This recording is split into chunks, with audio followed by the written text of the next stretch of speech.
Le prophète sallallahu alayhi wa sallam n'a pas cessé de montrer son amour pour ses épouses. Il a même recommandé cela à ses compagnons.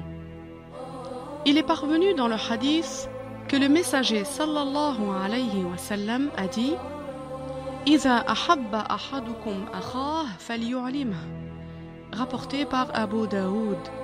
Ce dont nous comprenons, si l'un d'entre vous aime son frère, alors qu'il le lui déclare, c'est-à-dire qu'il lui dise « Inni uhibbuka fillah » soit « Je t'aime pour l'agrément de Dieu » ou qu'il lui dise « Ana uhibbukum fillah » je vous aime pour l'agrément d'Allah.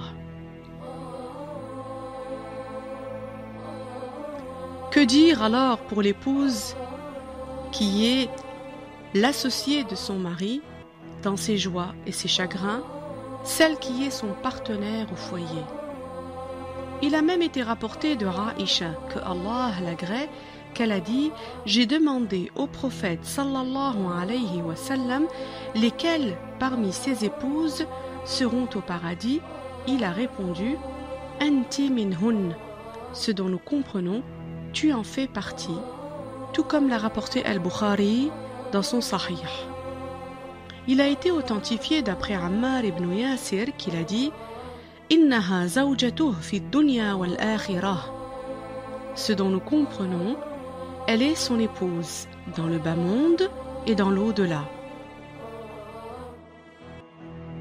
En plus de tout cela, rien n'empêchait le prophète de manifester son amour pour son épouse devant ceux qui lui étaient les plus proches, ce qui renforçait encore davantage leur amour.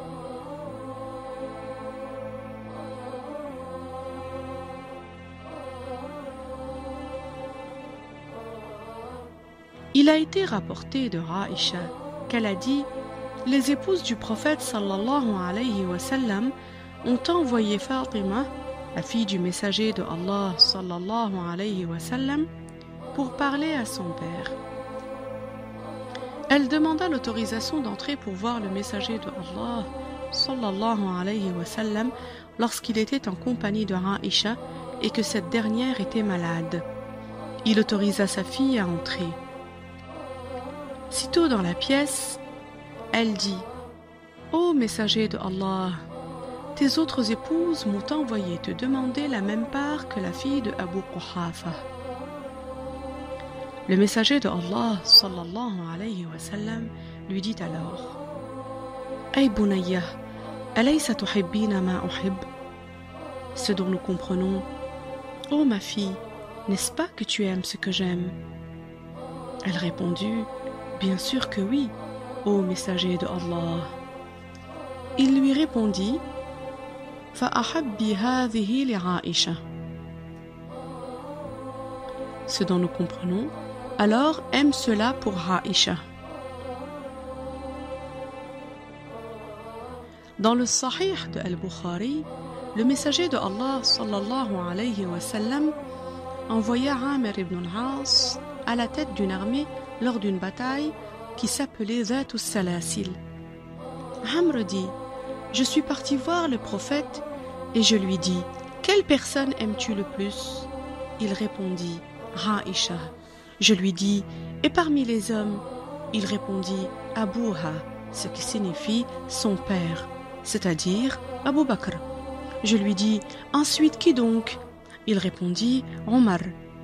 Et il énuméra certains hommes. Amr ibn al-As dit « Je me suis tu de crainte qu'il ne me cite en dernier. » L'amour du prophète sallallahu alayhi wa sallam pour la mère des croyants, Aïcha, était manifeste. Ceci est mutawatir, c'est-à-dire que cela a été rapporté par un grand nombre de gens à partir d'un grand nombre de compagnons du messager de Allah sallallahu alayhi wa sallam.